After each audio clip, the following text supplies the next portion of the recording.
열심히 주신 하나님 말씀 사도행전 13장 21절 22절 말씀입니다.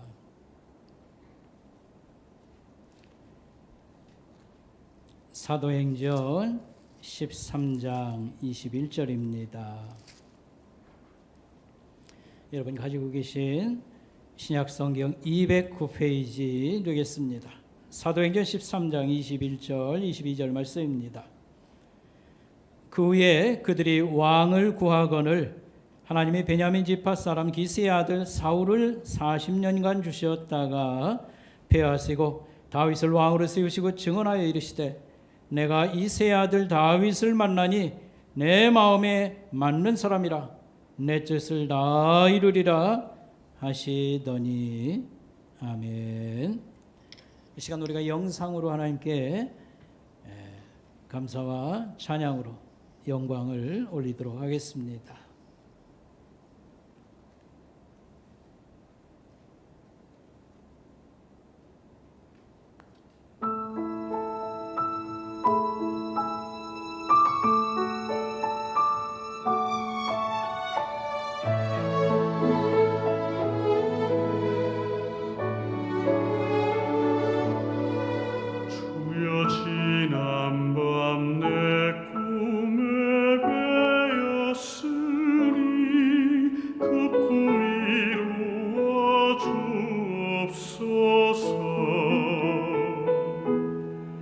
밤과 침에 계시러 보여주사 항상 은혜를 주옵소서. 나의 놀라운 꿈 정령감 있기는 장차 큰 은혜 받을 편이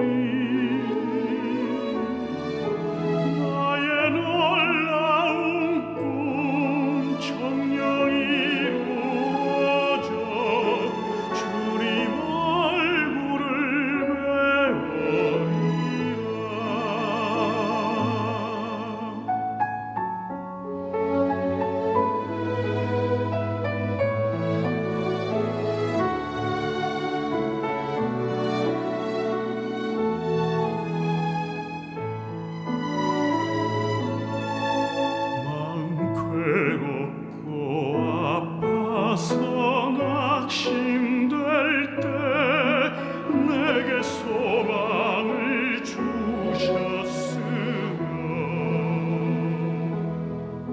내가 영광의 주님을 바라보니 앞길 환하게 보이도다. 나의 정령남 있기는 장차 큰 은혜 받을 편이 나의 놀라운 꿈 청령이 이루어져 주님 얼굴을 뵈리라.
오늘 아침 사도행전 13장의 말씀 가지고요.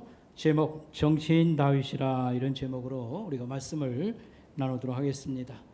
종교개혁자였던 요한 칼빈은 기독교 강요에서 정치 지도자 된 사람, 특별히 집권자, 대통령 같은 사람이지요. 이런 사람들은 10계명 두 돌판에 있는 두 계명이라고 요약할 수 있는 하나님 경외와 이웃 사랑을 공적으로 수행하는 사람이라 이렇게 정의를 또 했습니다. 우리가 지금 대통령 선거일을 한 20여일 앞두고서 한 달 전부터 새벽기도 때 한 세 가지 제목을 계속 해오는 중에 하나를 추가해서 계속 기도하는 제목은 바로 대통령 선거를 위한 제목입니다. 적절한 인물을 하나님 대통령으로 세워주세요. 특별히 하나님을 공경하고 우리 국민들을 잘 섬기고 나라의 어려운 과제들을 잘 해결할 수 있는 인물을 하나님께 세워주세요. 이런 기도입니다. 그래서 여러분 나름대로 관심을 많이 보이고 또 고민도 이렇게 가지고 어떻게 해야 될까 이런 바람도 있는 줄 압니다. 오늘 우리가 다윗을 늘 신앙의 모델로 생각하고 또 이런 면에서만 생각했습니다만 정치인 다윗이라고 하는 그런 관점에서 이상적 지도자가 될 수 있는가 이런 것도 한번 생각해 보고요. 하나님이 저에게 주신 그런 평가 이런 것도 생각해 보면서 우리의 지도자를 좀 이상적인 지도자에 가까운 사람은 어떤 사람이 되어야 되는가 이런 걸 서로 생각하면 좋겠습니다. 성경은 다윗을 평가하기를 하나님 마음에 합한 사람이라 이렇게 평가하고 있습니다. 오늘 성경 사도행전 13장이나 사무엘상 13장, 열왕기상 15장에 보면 다윗을 이렇게 평가하고 있습니다. 그렇다고 해서 우리가 생각이 다윗은 아주 굉장히 완벽한 사람에 가까운 사람인가 보다 이렇게 생각하는데 사실은 그렇지는 않습니다. 우리보다도 더 문제가 많은 면도 있습니다. 그러나 어떤 면에서는요, 너무 우리가 배울 것이 많은 아름다운 그런 신앙인이었고 지도자였다 이렇게 평가할 수 있겠습니다. 제가 올해 특별히 다윗의 생애를 여러분에게 좀 소개하고 강론하고 우리가 신앙적으로 배울 게 많기 때문에 그렇게 하고 싶습니다. 그래서 오늘은 다윗의 생애 중에서 우리가 정치 지도자로서의 면을 한번 살펴볼 것인데 그래도 상당히 많이 부분 얘기가 나오게 될 것입니다. 어쨌든 성경이 다윗은 하나님 마음에 드는 사람, 합한 사람이라고 하는 평가는 굉장히 높은 점수를 받은 건데 어떤 면이 그럴까 할 때에 다윗의 생애를 우리가 알아야 됩니다.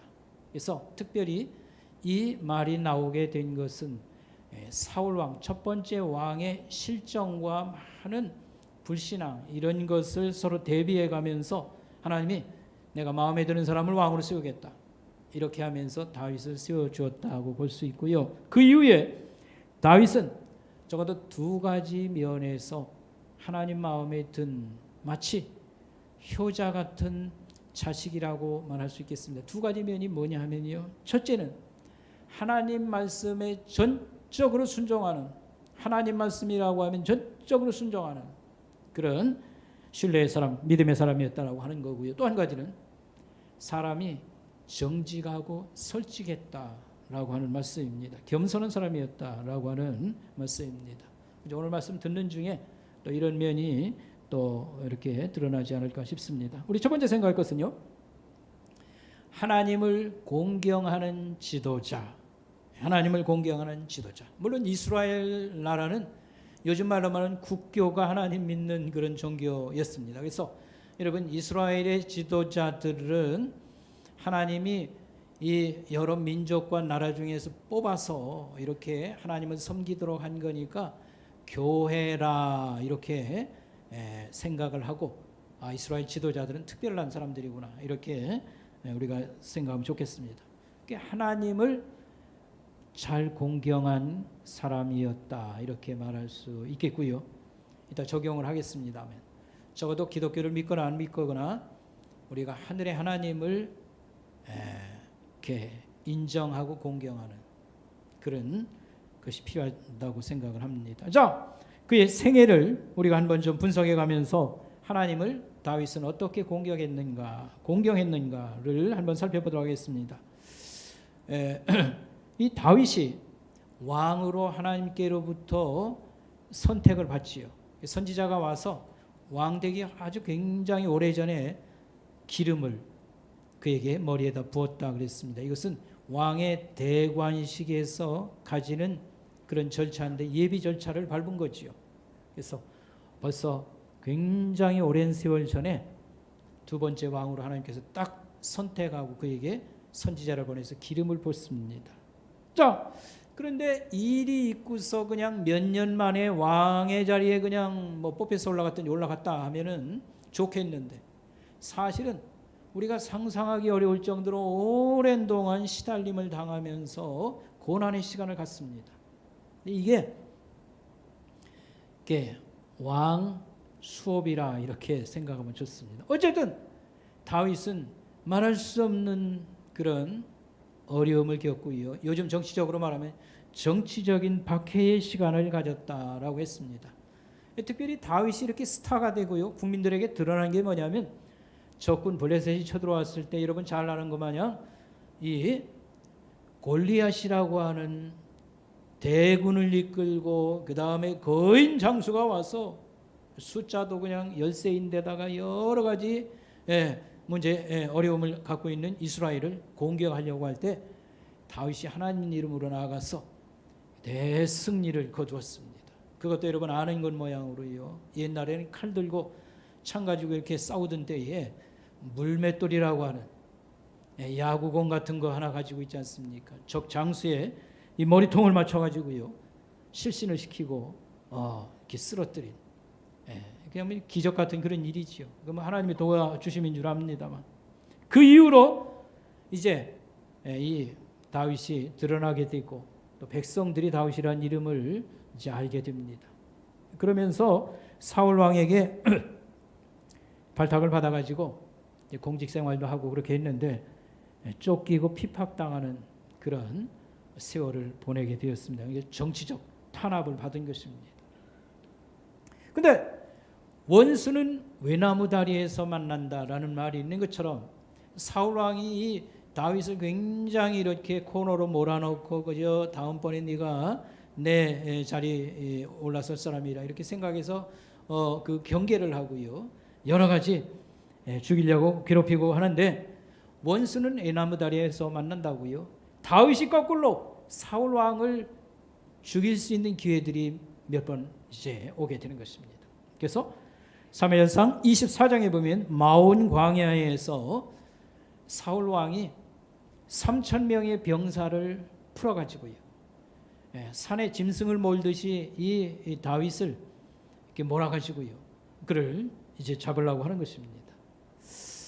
그래서 다윗이 몸을 피해서 동굴에 그 부하들, 병사들, 자기 말하면 자기의 추종자 몇과 숨어 있는데 이 사울 왕이 용변을 보러 이 들에서요 동굴로 들어온 겁니다.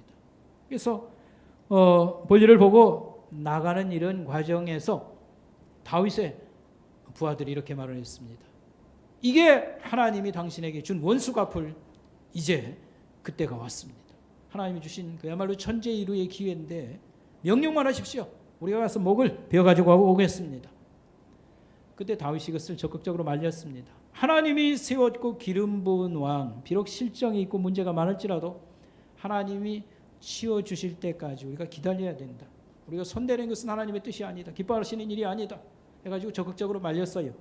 그래서 다만 허락한 것이 뭐냐면 왕에게 해를 가하지 말고 그저 옷자락이나 베어오는 정도 이렇게 허락을 했습니다. 그래서 그날 사울 왕은 아무 일이 없었던 것처럼 용변 보고 나가는데 다른 병사가 가서 옷자락을 베가지고 온 것입니다. 왕은 아무 일 없었던 것마냥 바깥으로 나갔습니다. 그런데 다윗이 조금 시간이 지난 다음에 저 맞은쪽 산꼭대기에서 임금님을 부르면서 여차여차에 이런 일이 있었습니다. 라고 말을 했습니다. 그랬더니 사울 왕이 얼마나 끔찍하겠어요.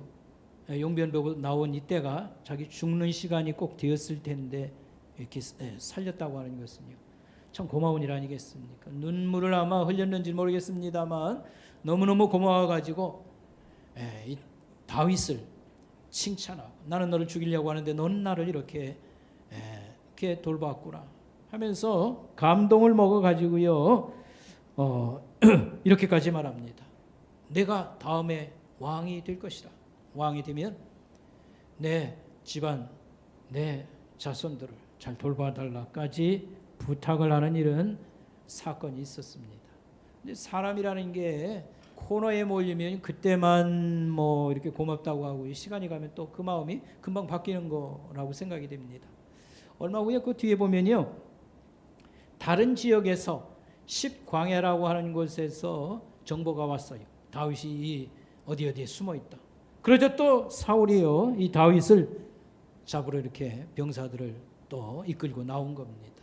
그래서 이 왕을 다시 한번 좀 일깨워야 되지 않을까 싶어서 다윗이 병사 하나를 대동하고, 장교 하나를 대동하고요, 이 야전에 이 왕의 막사에 들어가서 목을 친 게 아니고요, 창과 물병을 가지고 나오는 거지. 그래서 또 시간이 지난 다음에 산꼭대기에 올라가서 똑같은 얘기를 했습니다.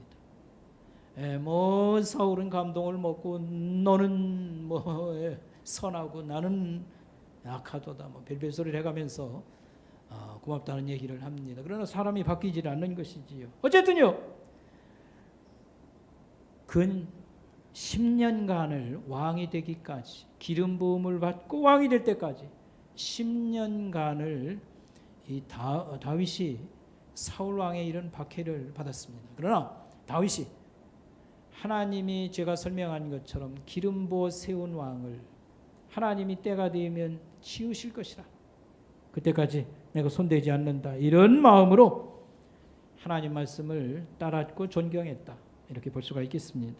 그 다음에 사울 왕은 그 아들 요나단과 함께 전쟁에서 패하고 이제 죽게 되는 것이죠.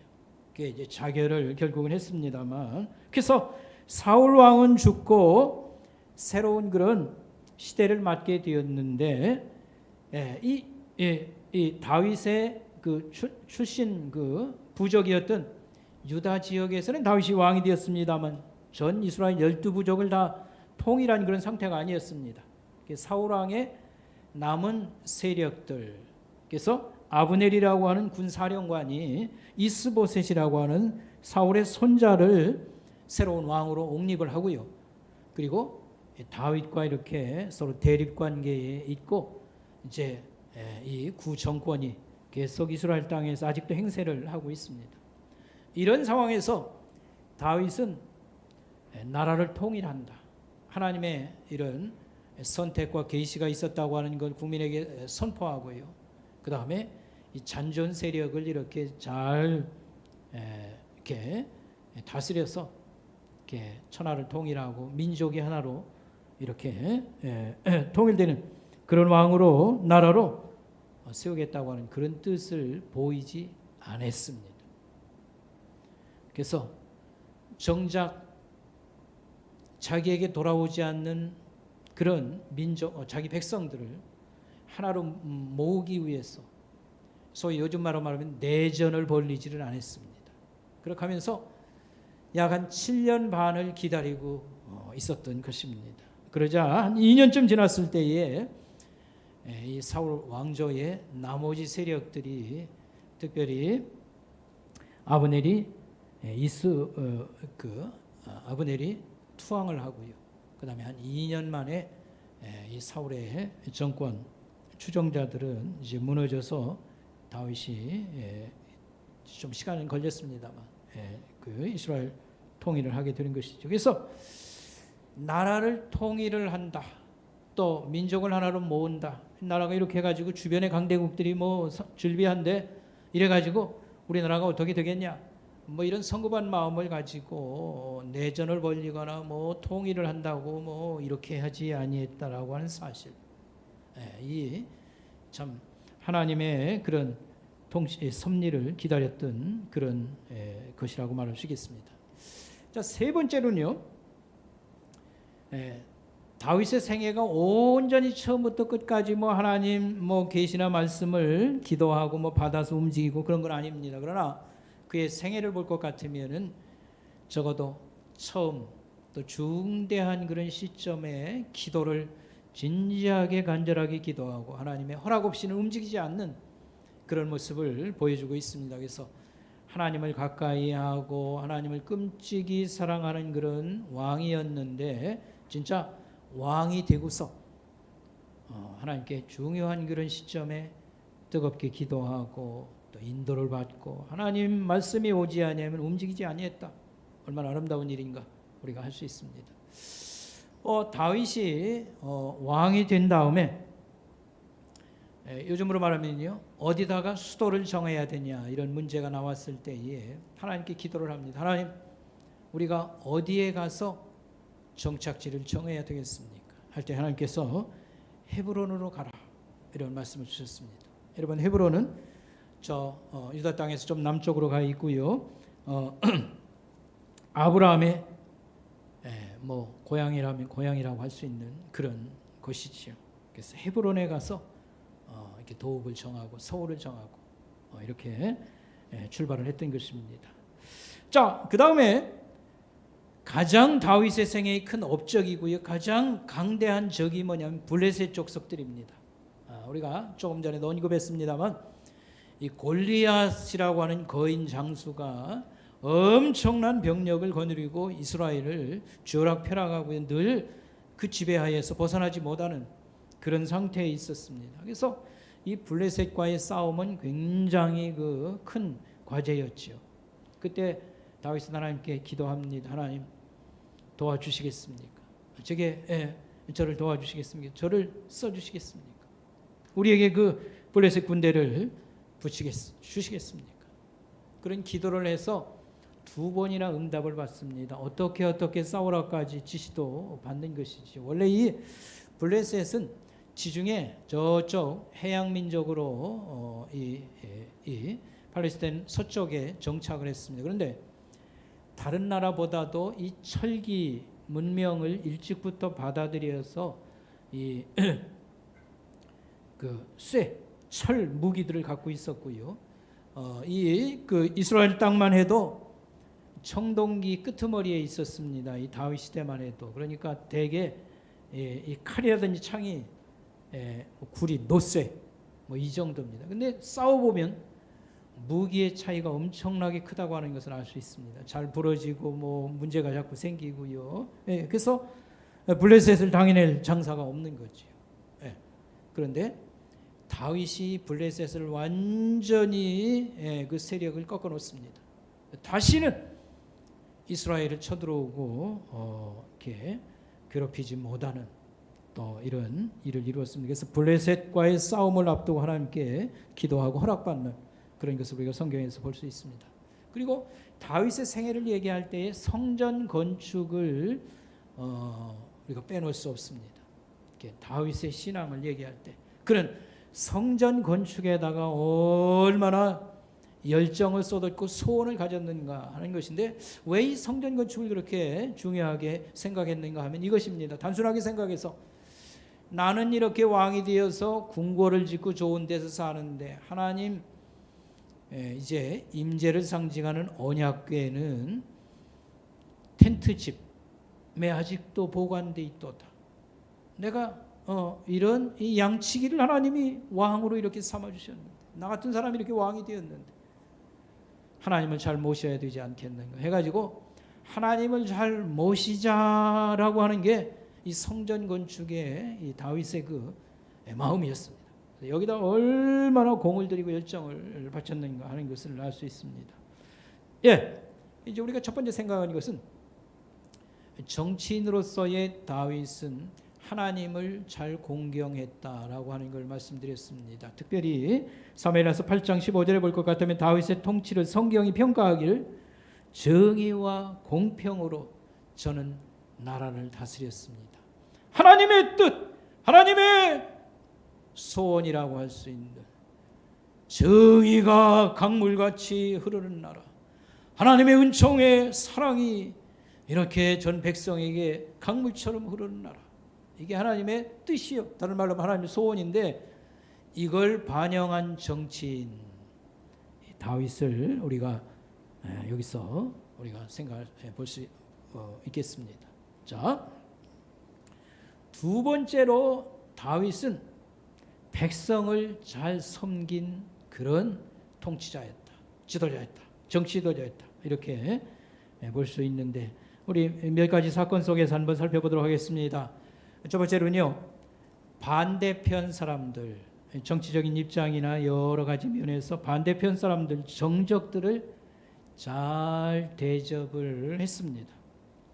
사울왕의 후계자였던 이스보셋, 또 사울왕, 그들의 죽음을 정말 잘 뒷마무리를 해주었습니다. 그래서 사울왕은 사실은 전쟁에 패하고 자결을 합니다. 그런데 자기가 칼을 놓고서요 엎드러졌는데 이게 잘 이렇게 해서 목숨이 한 번에 끊어지지 않았던 것 같아요.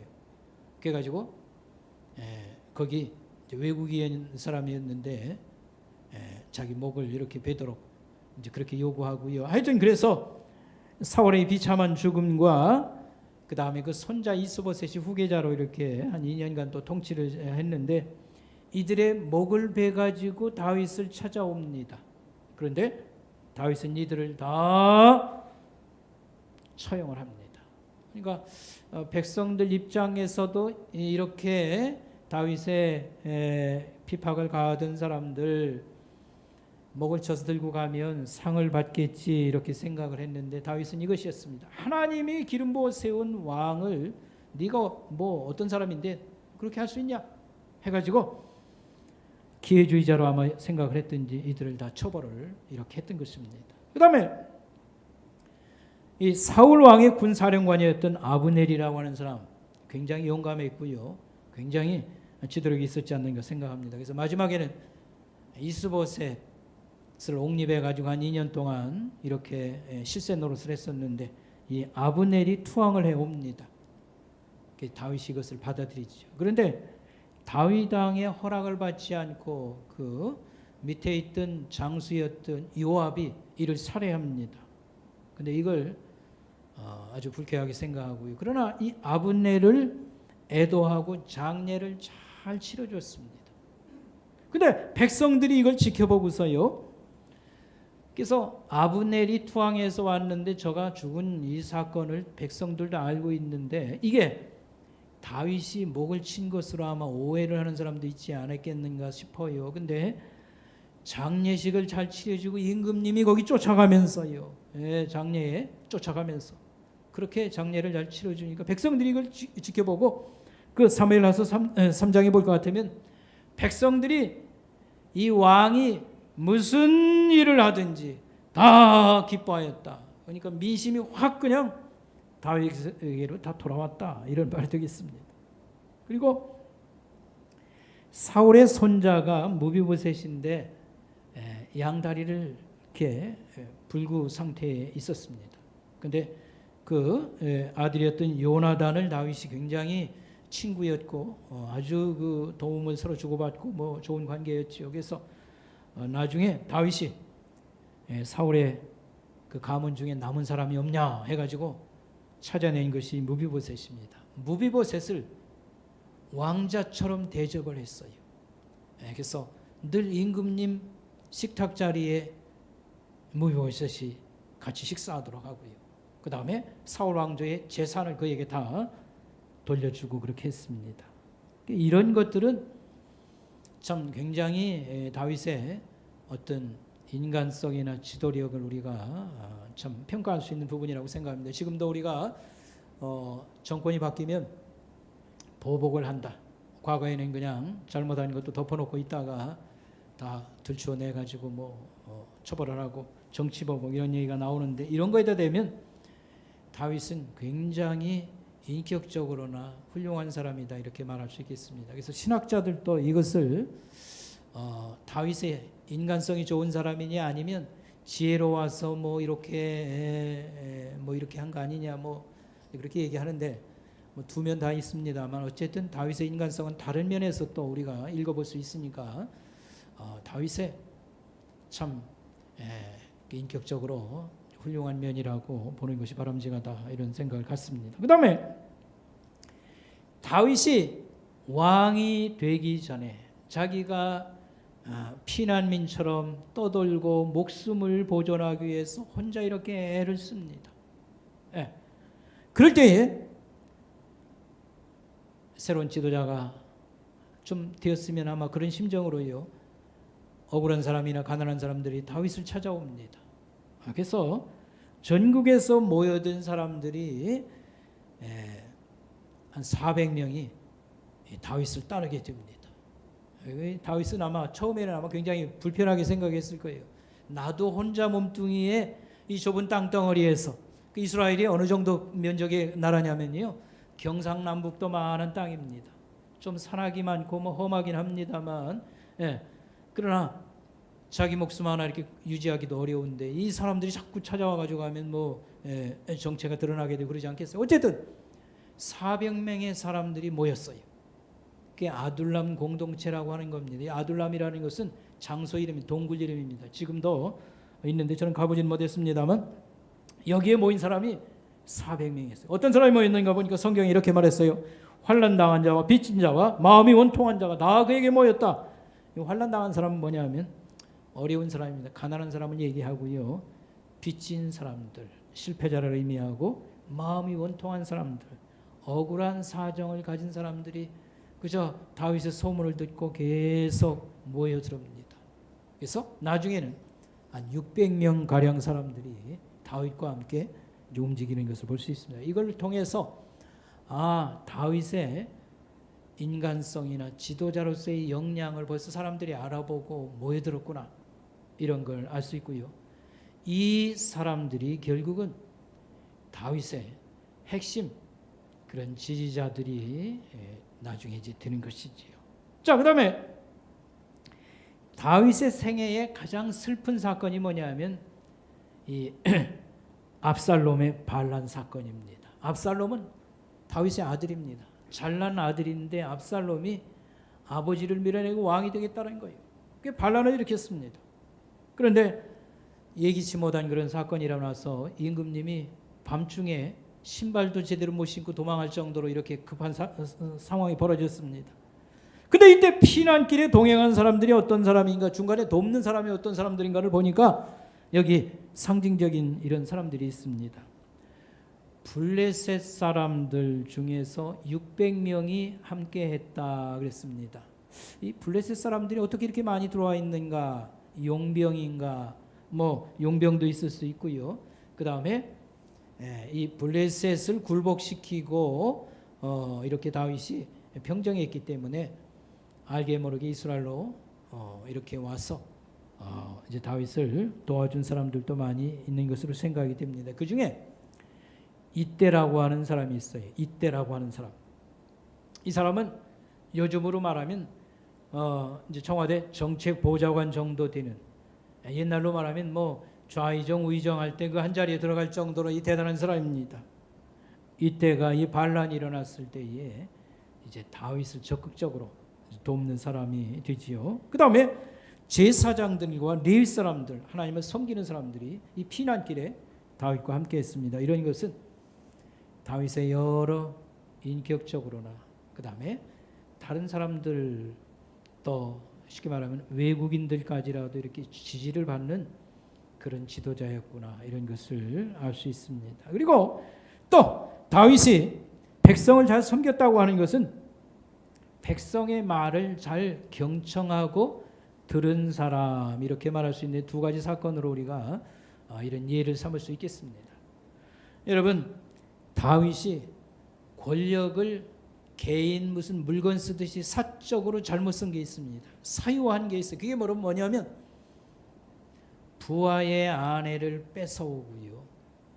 부하를 우리아라고 하는 이 장교를 격전지에서 죽도록 그렇게 작전에 집어넣도록 한 겁니다. 그러니까 사실 우리아를 가장 용감한 그 자기 부하를 죽인 사람은 다윗이라고 할 수 있어요. 이 살인죄와 간음죄를 행한 사건, 다윗의 생애에 가장 부끄럽고 가장 비참한 것입니다. 우리보다도 훨씬 못됐다 할 수 있는 그런 사건입니다. 그런데 이걸 잘못이라고 와서 지적을 할 수 있는 사람이 과연 누구일까? 하나님의 선지자 나단이 와서 임금님 앞에 당신 이런 죄가 있습니다. 회개해야 됩니다. 하나님이 말씀했습니다. 근데 이 말을 가서 하기가 그렇게 쉬운 게 아니지요. 무슨 나라 법이 따로 있는 게 아니고 임금님 말씀이고 법입니다. 잡아 가두라면 가두는 거고요. 목을 치라면 치는 겁니다. 아무리 선지자랄지라도 이거 정말 가서 당신이 하나님 앞에 이렇게 죄가 큽니다. 회개하셔야 됩니다. 이 말을 하기가 쉽지 않은 거예요. 그러니까 나단이 찾아가서 뭐라고 했냐면 비유를 하나 들지요. 비유를 들어요. 이런 도적놈이 있습니다. 자기 집에 양 100마리 있는데 이웃집에 양 1마리 있는 집 손님이 왔다고 그거 그냥 갔다가 손님 대접했습니다. 그랬더니 다윗이 펄펄 뛰는 거예요. 그런 놈이 어디 있냐고. 당장 처벌을 해야 된다고. 당신이 그렇습니다. 당신은 후궁이 많지 않습니까? 남의 아내 한 사람 있는 거. 더군다나 그를 죽이고 그를 빼어요. 근데 그 말을 알아듣고요. 그 말 하니까 다윗이 무릎을 탁 꿇고 하나님 앞에 회개를 하는 거예요. 그러니까 얼마나 또 괜찮은 인간성인가. 여러분 우리 같으면 자기 체면이 있어서라도요. 금방 반응하기가 쉬쉬해가면서 내가 뭐 하나님한테 뭐 어쩌다고 해가면서 그러지 쉬운 거 아닙니까? 이런 솔직함과 정직함이 있고 백성의 말을 경청했다. 또 한 가지는요. 압살롬 반란 때에 사울 왕의 일가 친족이었던 시므이라는 자가 피난 가는 길에 산 꼭대기에서 막 욕을 해다고요. 돌을 집어 던지면서요. 사울 왕의 그런 왕조의 피를 흘린 자 지금 보복을 당하고 있다. 뭐 막 비판을 하는 겁니다. 그 이제 신하들이 막 열을 받아가지고 말씀만 하면 잡아옵니다. 그랬더니 놔두라.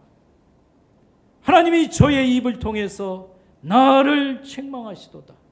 이 시므이의 이 욕을 갖다가요 선지자의 예언처럼 받아들입니다. 그래서 백성의 말에 경청한 사람이구나 이런 걸 우리가 볼 수 있습니다. 자, 그다음에 세 번째로요. 우리가 두 가지 했지요. 다윗이 하나님을 공경했습니다. 백성을 잘 섬겼습니다. 세 번째로는요. 당대의 현실적인 문제를 잘 해결하는 사람이라고 말할 수 있는 두 가지를 들 수 있겠습니다. 예루살렘을 도읍지로 서울로 정한 이 사건입니다. 그러니까 그 가나안 땅 그 7 족속을 몰아내고요. 이스라엘이 정착할 때에 전국을 다 뭐 이렇게 평정하고요. 그 다음에 강한 족속들 뭐 이렇게 몰아냈는가 하면 그렇지 않습니다. 그래서 특정한 지역의 강한 족속들은 그대로 버티고 있는 거예요.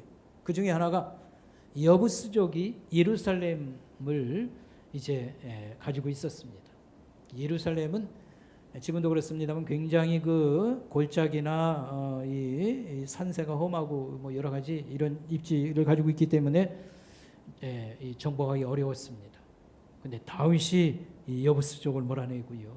이 예루살렘을 도읍지 서울로 정하고 최종적으로 하나님의 언약궤를 여기 모셔옴으로 하나님의 성으로 선포를 이렇게 하게 되지요. 이 사건과 주변 나라들을 전부 다 굴복시켰습니다. 아까 예를 들었습니다만 서쪽에 블레셋, 북쪽에 아람, 그 다음에 동쪽에 암몬과 모압, 이들도 세력이 상당했어요. 이들을 정복하고 꺾었고, 특별히 하나님이 아브라함에게 너와 네 자손에게 이 땅을 주마하고 동쪽에서 서쪽, 남쪽에서 북쪽 국경을 이렇게 말씀해 주었는데 다윗 왕 때 이게 완성이 됩니다. 그리고 다윗은 강대국을 건설하게 된 것입니다. 나라를 부강케 했습니다. 그래서 지금도 이스라엘 사람들이 이 다윗을 존경합니다. 이스라엘 국기에 보면 그림이 있습니다만 가운데에 별이 하나 그려져 있습니다. 큰 별이 그려져요. 그 별이 다윗의 별이라 생각하고 다윗을 이상적인 지도자 마냥 그들은 생각하고 있습니다. 자, 오늘 우리가 적용의 말씀을 우리 현실로 돌아와서 몇 가지 생각하도록 하겠습니다. 우리가 어떤 지도자를 뽑아야 될 것인가 라든지 이걸 가지고 기도할 때에 우리가 좀 반영했으면 좋겠다는 적용의 말씀을 나누려고 하는 것인데, 하나님을 잘 공경하고 그 다음에 백성의 뜻을, 국민들을 잘 섬기고 나라의 어려운 문제를 해결하는 것, 우리가 이런 관점에서 우리 지도자를 생각을 해보고 하나님 이런 지도자를 주세요라고 말합니다만 사실은 쉬운 것은 아니다. 왜냐하면 오늘날 사회는요 여러 가지 옛날과 달라서 복잡한 게 너무 많이 있습니다. 그래서 별별 좋은 이론으로 다스릴래도요 안 돌아가는 면이 너무 많습니다. 그래서 우리가 지도자 된 사람들이 얼마나 참 고마운가, 이런 어려운 문제를 극복하기 위해서 얼마나 애를 쓰는가, 왜 그런 면을 많이 이해해주고 또 하나님 앞에 그래도 이 어려운 때 하나님 좋은 지도자를 세워주세요. 우리가 기도하고 그 다음에 투표를 한다든지 어떤 정책에 대해서 의견을 제시를 한다든지 이런 것도 성의껏 해야 하지 않을까 생각합니다. 그래서 이상적인 지도자가 있으면 좋은데 이제 좀 거기에 접근할 수 있는 지도자만 해도 고맙다 할 정도로 우리는 그렇게 생각하고, 또 근본에 우리가 투표하고 할 때에도 우리 그리스도인으로 나라를 사랑하는 마음으로 여러분 협력하고 많이 고민하고 기도하고 선택하고 협조를 했으면 좋지 않나 싶습니다. 저는요 적용할 때에 혹시라도 정치평론이 될까봐 사실은 여러 가지 조심하면서 이 방성기 교수라는 분의 이 글을 여러분들이 참고하도록 이렇게 제시를 하고 제가 살을 붙여서 조금 더 설명을 하도록 그렇게 하겠습니다. 이 지도자, 정치 지도자 된 사람이 모든 지식을 다 가질 수는 없습니다. 그래서 경제라든지 정치라든지 사회라든지 뭐 외교라든지 군사라든지 모든 전문 지식을 총동원해서 가질 수는 없다는 사실. 그러나 이런 것을 꿰뚫어 보는 그런 통찰력, 안목을 가지고 있어야 된다라고 하는 건 틀림이 없습니다. 그래서 각 방면에 전문가들을 동원해서 일을 이렇게 하게 하고 뭐 정책을 만들고 합니다만 기본적으로 이런 걸 꿰뚫어 볼 수 있는 그런 안목, 통찰력은 있어야 된다라고 하는 것입니다. 좀 더 구체적으로 얘기하면 큰 흐름을 알아야 됩니다. 그래서 우리나라의 어떤 정치적인 그런 변화나 그런 흐름들, 과제들을 알아야 됩니다. 그래서 좀 더 쉽게 얘기하면 이런 겁니다. 과거에는 먹고 사는 문제가 너무 힘들어가지고 국민들이 밥을 먹고 살게 하면 좋겠다, 경제의 그 소원이 있었는데 그게 좀 해결이 됐어요. 그 다음에는 여러 가지 어떤 자유나 인권이나 여러 가지 국민들의 그 권리를 보장하는 그런 요구들, 그래서 이게 민주화라고 하는 독재라든지 여러 가지 이런 지도자들의 실수가 있었기 때문에 민주화라고 하는 흐름이 있었습니다. 그럼 이 시대는 어떤 과제를 안고 있는가? 그래서 이런 큰 흐름을 알고 오늘의 문제를 정확히 파악을 하고 그 다음에 전문가들을 동원해서 어떤 제안을 받아서요 미래에 대한 그래도 대책을 좀 가지고 있어야 된다, 이런 말씀이 되겠습니다. 뿐만 아니라 경제도 역시 마찬가지입니다. 전문적으로 파고 들어가면 전문가들이 해야 할 일이지만 큰 흐름을 알고 있어야 되고 문제를 알아야 되고 그 다음에 전문가를 통해서라도 어떤 대비책을 좀 가지고 있어야 된다. 각 방면 역시 마찬가지가 되겠습니다. 그 다음에 두 번째로는요, 도덕적 그 부패 타락을 하지 않을 사람이어야 된다라고 하는 건데 이게 쉬운 거 아니죠. 자기 자신뿐만 아니라 가족이나 주변 여러 지지자들, 특별히 우리나라 대통령 같은 경우에는요, 우리가 큰 어떤 그 지도자 임명을 한 7,000명 정도 한다고 그래요. 그러니까 얼마나 정권이 바뀌면요, 여기 달린 사람들도만 이렇게 영향을 받는 거 하는 걸 알 수 있지요. 이게 막강한 겁니다. 그러니까 뭐 지지하고 따라다니는 사람도 많고 그러니까 지도자가 바뀌면요. 이런 사람들을 뭐 임명하며 여러 가지에 보면 알게 모르게 이권도 붙는 거고 그런데 상식 바깥에 많은 일들이 일어나서는 안 될 것입니다. 그러니까 이런 걸 좀 잘할 수 있는 사람, 그의 살아온 인생의 과정이나 또 철학이나 이런 걸 좀 참조해서 뭐 어떻게 그 사람이나 이 다음 정권이 어떻게 될지 우리는 알지 못하지만 그래도 부패 타락할 가능성이 적은 그런 사람이면 좋겠다 이런 걸 생각을 해야 되고요. 그 다음에 나라 발전의 비전을 제시할 수 있어야 됩니다. 그래서 우리나라가 이런 문제가 있는데 이런 문제를 어떻게 해결하겠다고 하는 그런 겁니다. 요즘에 많은 그 공약이라고 하는 것을 내세웁니다.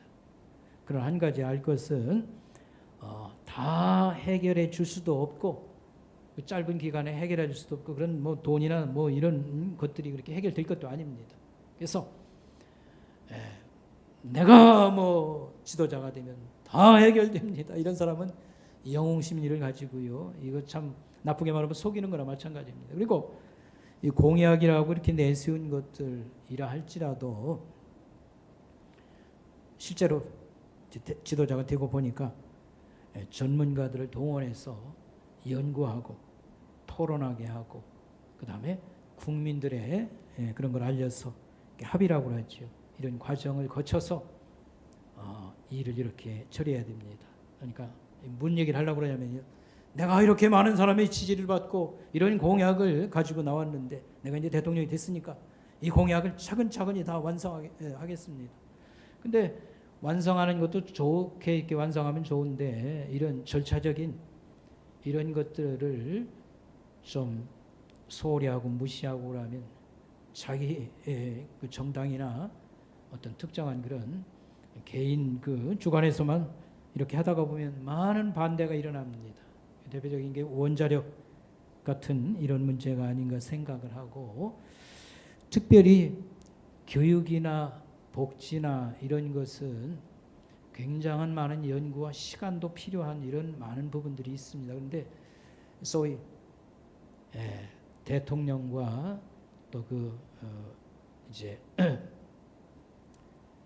지지 세력이라고 했었죠. 정당이 어떤 성과라고 하는 걸 내기 위해서 단기간에 막 밀어붙이고 그 다음에 뭐 이렇게 하다가 보니까 부작용이 너무 많은 겁니다.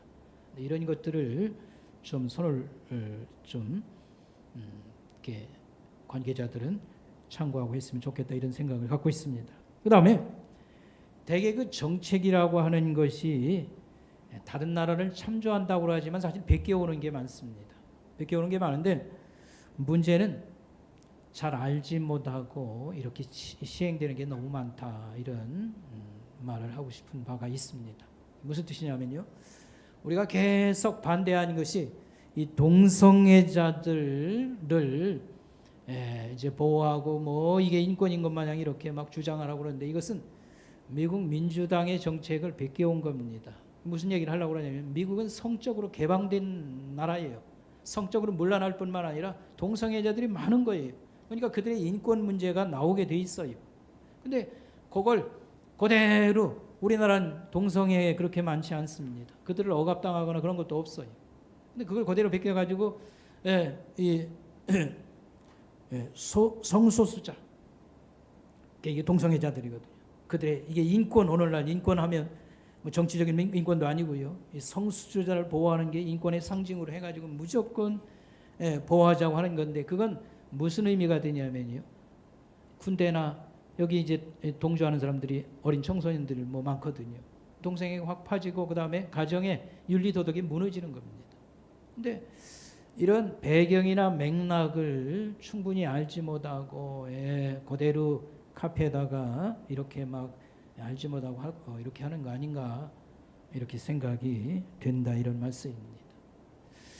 그 다음에 교육 같은 경우에는 시간이 엄청 많이 걸립니다.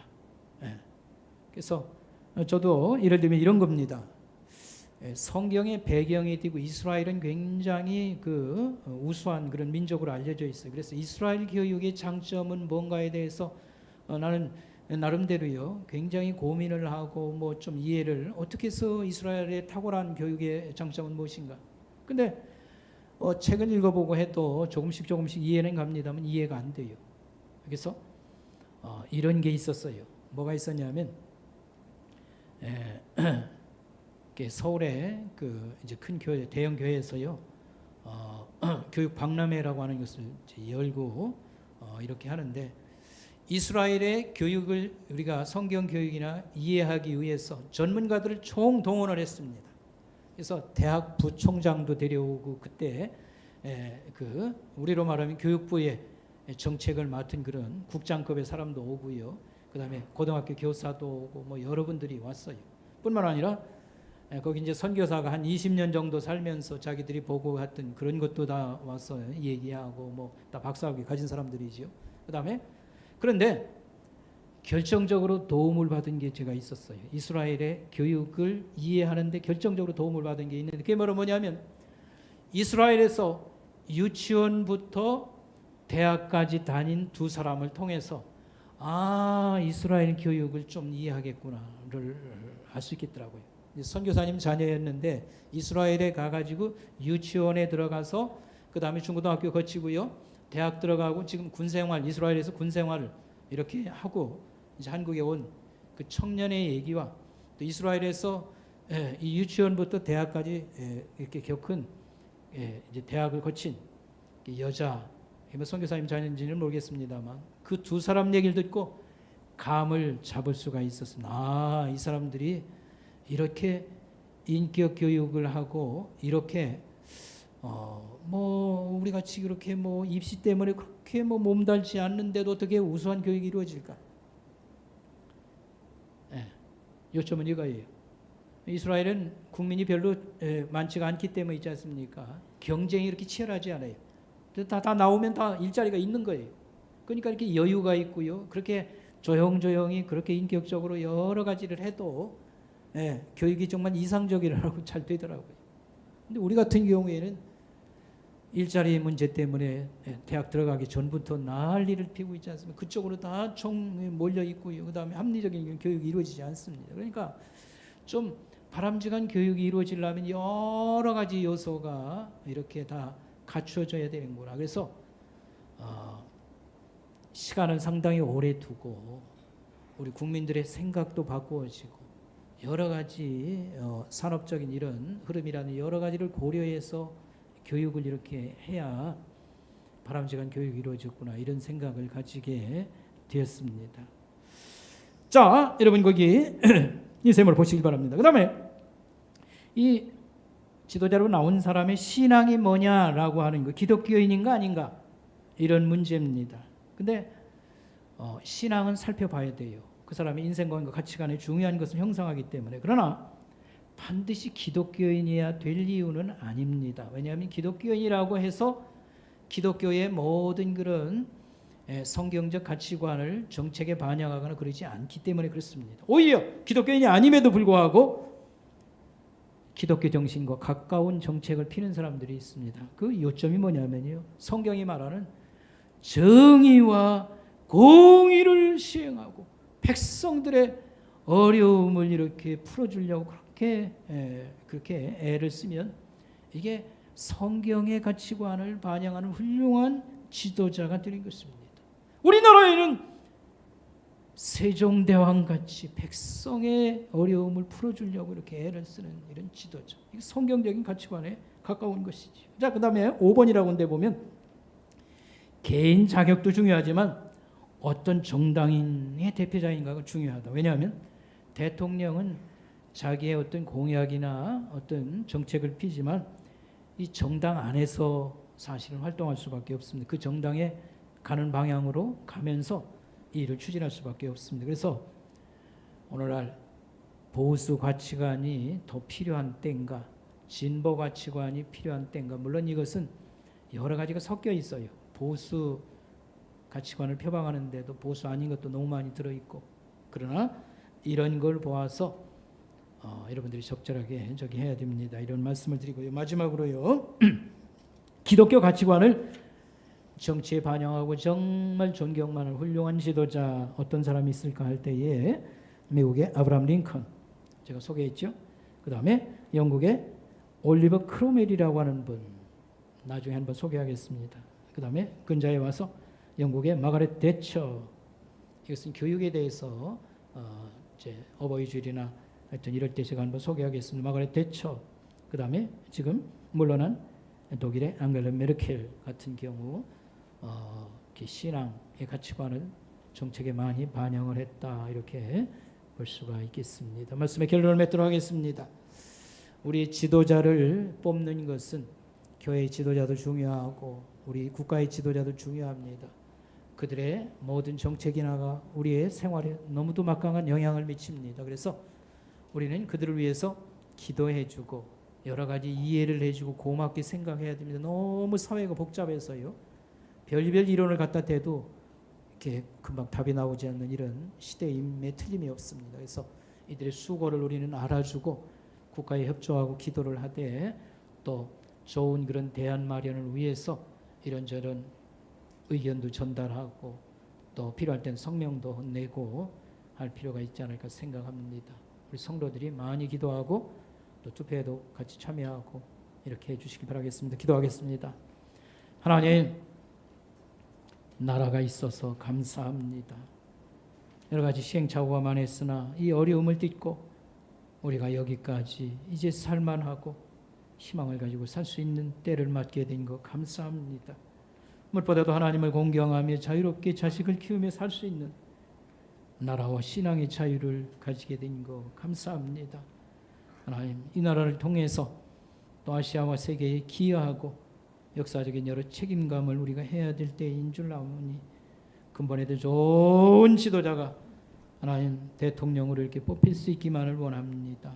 하나님, 우리의 기대에 못 미치는 면이 있을지라도 하나님께서 연약한 인생을 돌보아 주시고 하나님의 뜻이 잘 나타날 수 있도록 그리하여 정의와 사랑이 이 땅에 하나님 뜻이 실현되는 그런 나라 되는 그런 은혜를 주시옵소서. 예수님의 이름으로 감사하며 기도드리옵나이다. 아멘. 예, 준비하신 봉헌임을 하나님께 올리면서 복음 찬송 같이 부르겠습니다.